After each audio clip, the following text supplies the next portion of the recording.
On October 13, 2025, the capital of Burkina Faso fell silent as the president stepped before the cameras. Ibrahim Traoré, dressed in his military uniform, declared what many called the boldest move in West Africa's modern history. His country, long burdened by drought and electricity shortages, would build the largest hydroelectric dam it had ever attempted.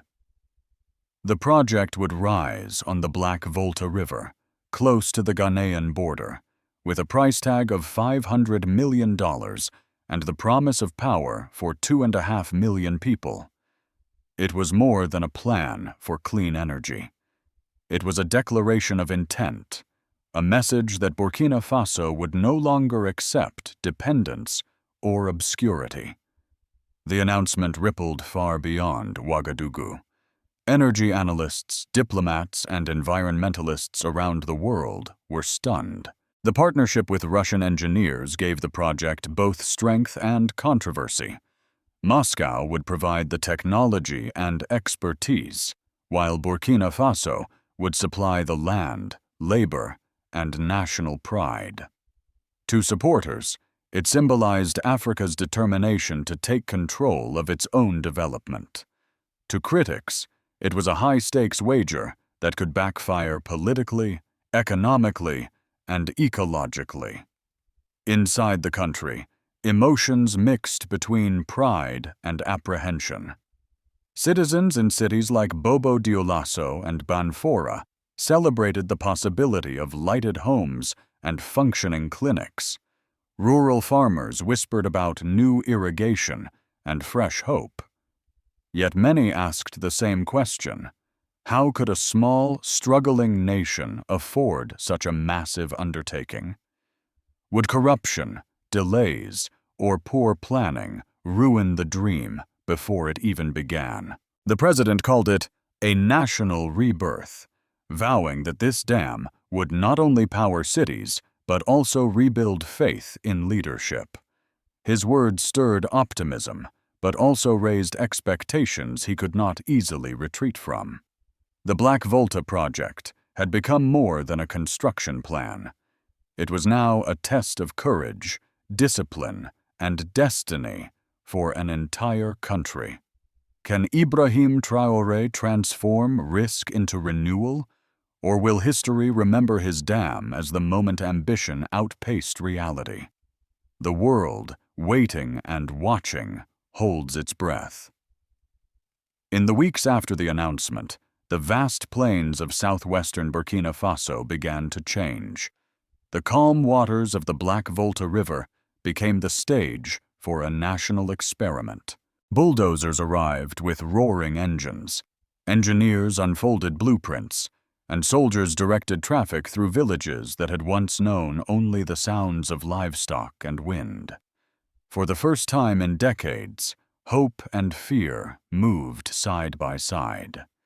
In a small village near Banfora, a 60-year-old farmer named Adama Sawadogo watched surveyors mark the edge of his land with red flags.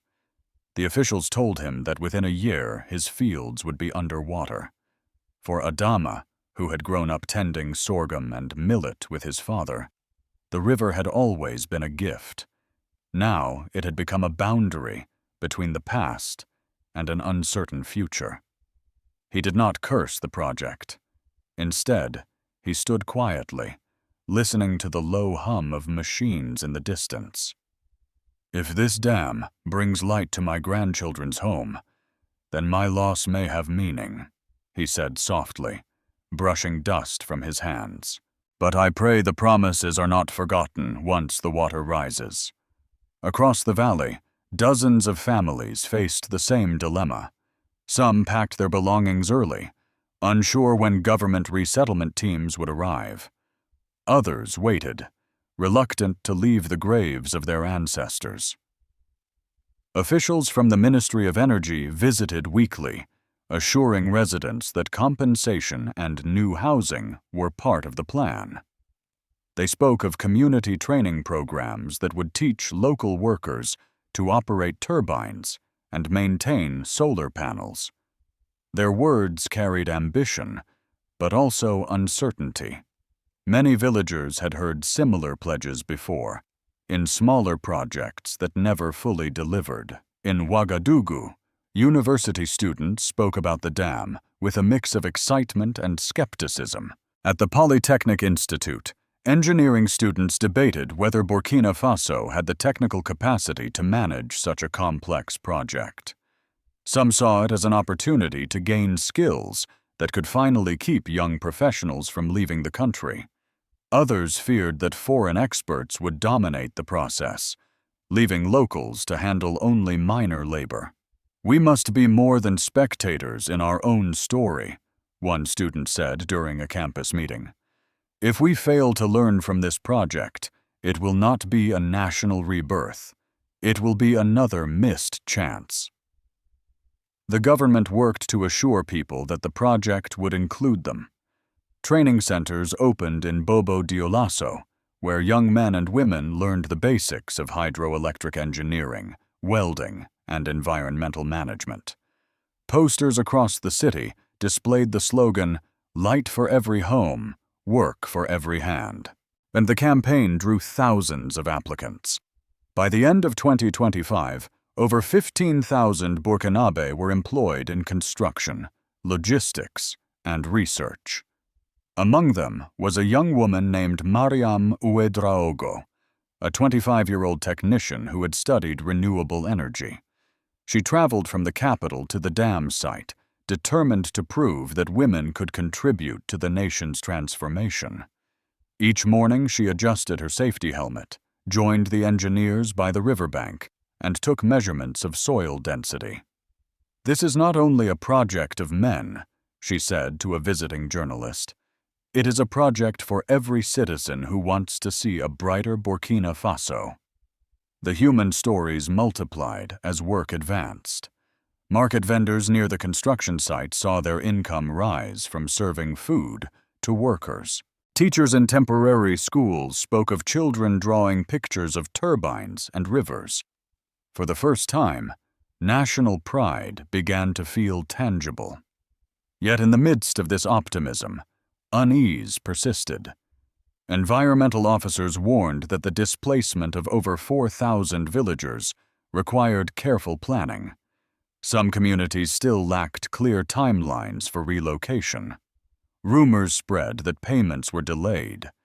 Opposition leaders in parliament questioned the lack of transparency in foreign contracts. Independent journalists published reports suggesting that certain suppliers had political connections.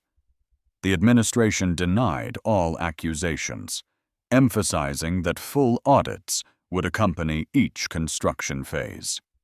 President Traoré publicly promised that no citizen will be left in darkness, neither in their homes nor in their hearts. But still, beneath the patriotic speeches lay the emotional weight of sacrifice. The older generation mourned the loss of their ancestral lands. Priests and imams held prayers along the river, asking for safety during the flooding and for peace among the displaced. In Banfora, children gathered on a hill at sunset, pointing toward the rising cranes on the horizon. To them, it looked like a city being born from the earth. For the rest of the country, the project became a mirror reflecting both its strength and its fragility. In the capital, radio talk shows debated the meaning of progress. Some callers described Traoré as a visionary capable of lifting the nation into a new era. Others warned that his ambition could drown the economy in debt. "The dam is not just about electricity," one caller said. "It is about who controls the power once it begins to flow." By the end of the year, as foundations took shape and the Black Volta's current slowed under temporary barriers, Burkina Faso stood on the threshold of transformation. The workers sang in unison as concrete poured into molds, echoing across the valley. In their voices was exhaustion, hope, and the faint tremor of uncertainty. They were building more than a dam. They were building a promise that their children might inherit a brighter dawn. Yet even as optimism spread, a quiet warning began to circulate among scientists and local leaders. Environmental surveys suggested that rising waters could affect fish migration and soil fertility downstream. Experts urged caution, reminding the government that true progress is measured not only by what is built, but by what is preserved. The dam had given birth to national pride, but also to a new question that no one could ignore. Can Burkina Faso balance ambition with compassion? The answer, still hidden beneath the flowing waters of the Black Volta, will determine whether this grand project becomes a symbol of renewal or a story of regret. The next chapter is about to unfold. As construction advanced, the Black Volta River no longer flowed as it once did. The quiet rhythm of the current was replaced by the steady thrum of machinery, and the once familiar call of birds gave way to the clang of steel. For many, it was the sound of progress. For others, it was the sound of something being lost. When the government released its environmental assessment, the report read like a double-edged sword. The dam would create a reservoir covering 200 square kilometers and generate 400 megawatts of electricity. It would bring light, irrigation, and jobs to millions. Yet buried within the same pages were warnings that entire ecosystems could vanish under the rising water. Forest corridors, home to rare species, would be flooded. Communities living along the river's edge would have to move, their farmlands and fishing grounds gone forever. Among those voicing concern was Dr. Aminata Kabore, an environmental scientist from Ouagadougou University. She had spent years studying the Black Volta and understood its fragile balance.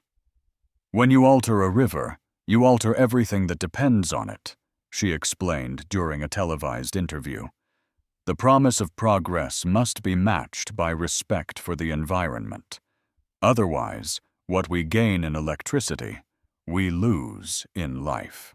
Her warning resonated deeply with viewers who had begun to sense that the dam's glory came with an unseen cost. In Banfora, local fishermen gathered at the riverbank and spoke in hushed tones about dwindling fish populations. The construction had disrupted breeding cycles, and their nets now came back lighter. One fisherman, Ibrahim Traoré, said he understood the need for development, but feared the future. "We are not against the dam," he said. "We only ask that it does not destroy the river that feeds us." His voice reflected the dilemma facing the nation, a struggle between survival today and sustainability tomorrow. The government responded with promises of balance. Officials unveiled a detailed environmental plan that included reforestation efforts, wildlife relocation, and water management systems to control flooding. Russian engineers introduced new turbine designs that would maintain river flow and reduce sediment buildup. Training programs were launched to teach local farmers modern irrigation techniques. To many observers, these measures sounded impressive. To others, they felt like reassurance meant more for international audiences than for the villagers who would lose their homes. At the same time, the project's scale began to attract foreign scrutiny. European environmental groups demanded transparency and independent monitoring. Satellite imagery published by international news outlets showed rapid deforestation near the construction zone. The United Nations requested updates on displacement and compensation efforts. For the first time, Burkina Faso's internal decisions were under global observation. President Traoré addressed the concerns directly, stating that progress will not come at the expense of our people or our planet. That his words carried conviction, but critics wondered if political resolve could truly overcome logistical reality. Inside the country, tension grew. Some activists accused the government of silencing local dissent. A small protest erupted outside the Energy Ministry in Ouagadougou, where villagers demanded faster relocation aid. Security forces maintained order, but the event revealed an undercurrent of frustration. Even supporters of the project began urging greater transparency. Editorials in national newspapers asked whether the nation had underestimated the social and ecological price of rapid development. Despite the growing controversy, the construction site thrived. By early 2026, massive concrete walls rose above the valley. From afar, they resembled a monument to determination. Engineers from Burkina Faso and Russia worked side by side, overseeing installation of the first turbines. The air buzzed with anticipation. Yet behind the technical triumph was an emotional one. Communities that had relocated were beginning to rebuild. In the resettlement zones, new schools and clinics were rising. Farmers were being trained to use modern irrigation systems that would soon draw from the reservoir.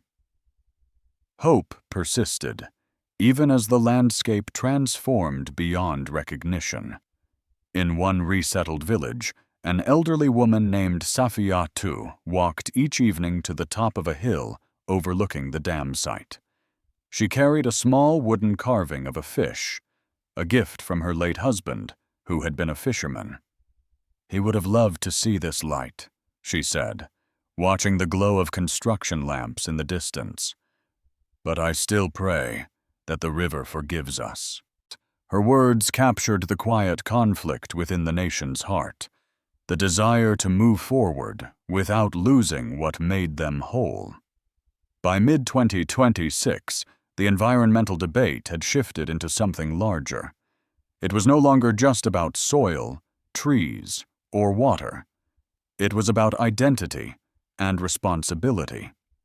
Could Burkina Faso lead Africa in clean energy without repeating the mistakes of the past? Could a small nation balance ambition with accountability?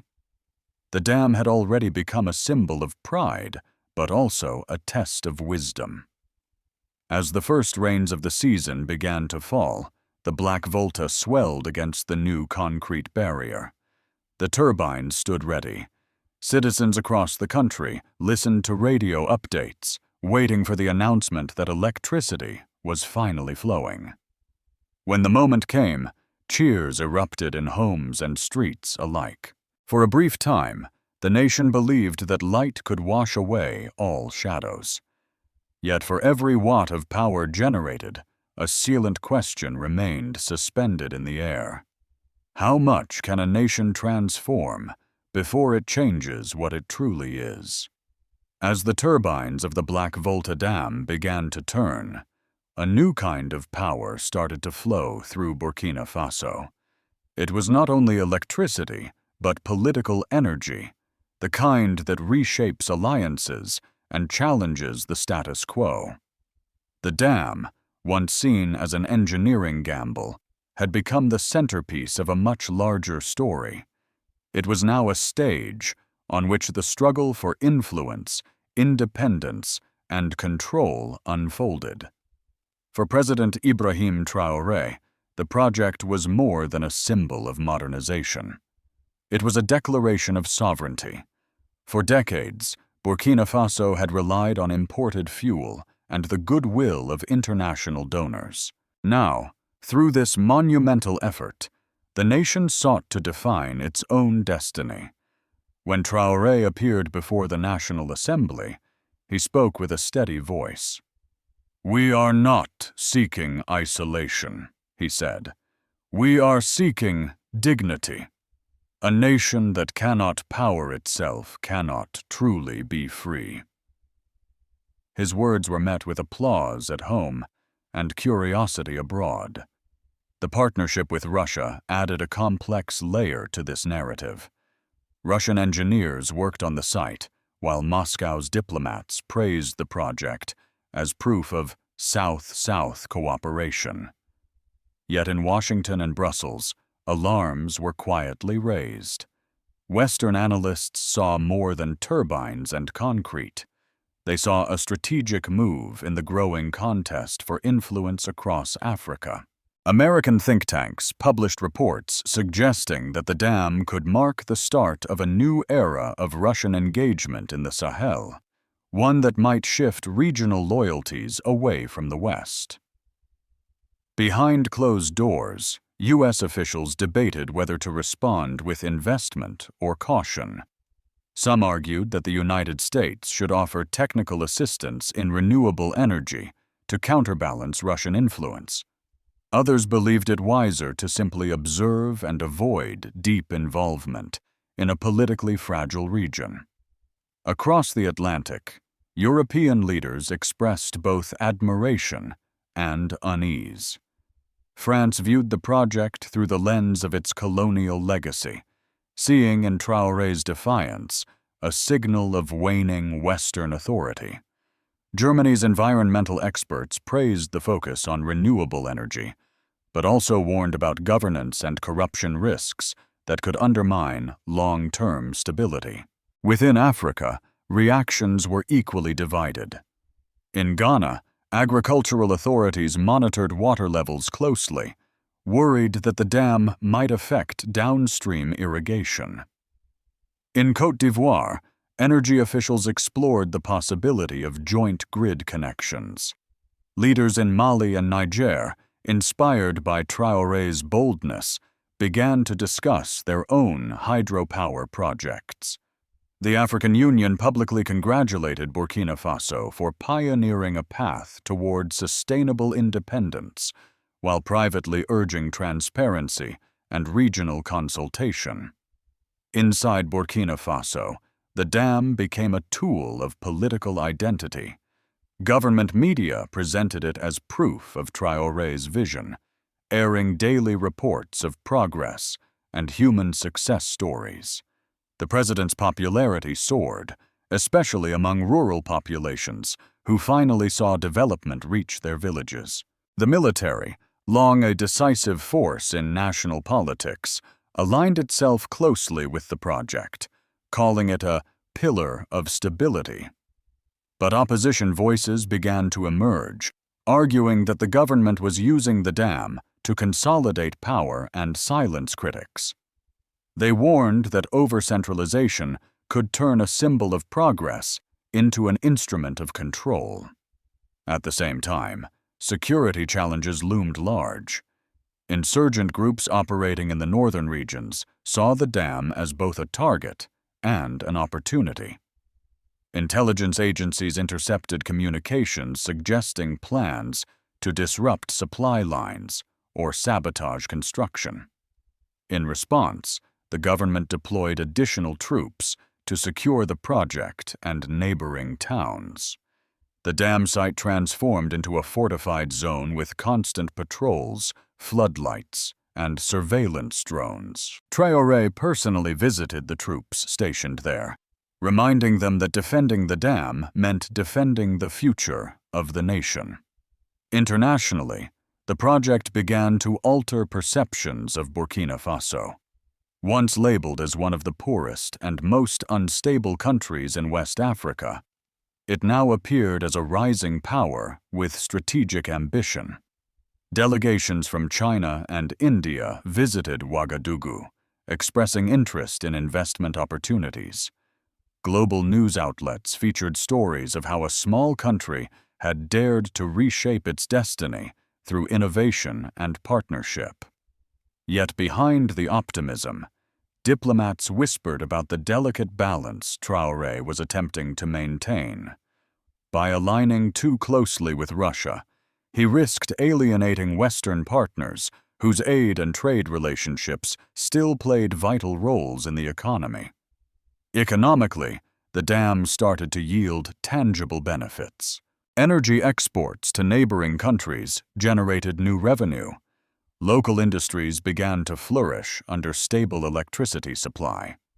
For many Burkinabe citizens, these developments validated Traoré's vision. They saw in him a leader unafraid to challenge tradition and assert national pride. In the streets of Ouagadougou, murals appeared depicting the president standing before the dam, sunlight breaking through clouds behind him. But political power, like hydroelectric power, comes with currents that must be carefully managed. Each success deepened the expectations placed upon Traoré, and each setback carried the risk of undermining his fragile coalition of supporters. Foreign governments continued to test his resolve with diplomatic pressure and economic incentives. Within the administration, debates erupted over whether to accept new loans or maintain independence at all costs. By the end of 2026, the dam had become not only the lifeblood of Burkina Faso's grid, but the heartbeat of its politics. The world watched as a small nation carved out a space in global energy diplomacy. Yet beneath the surface, tensions simmered. Could Traoré maintain the balance between sovereignty and stability?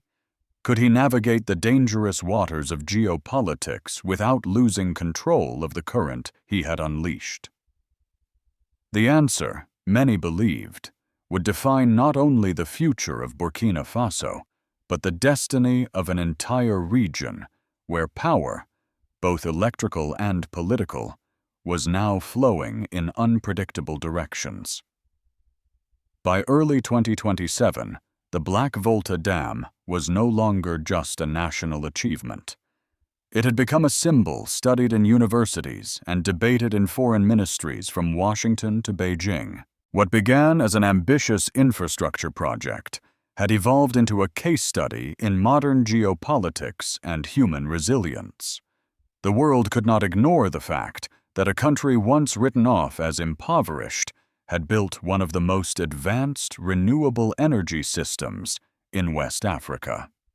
In the United States, energy experts highlighted the dam as an example of how innovation could thrive, even in fragile nations.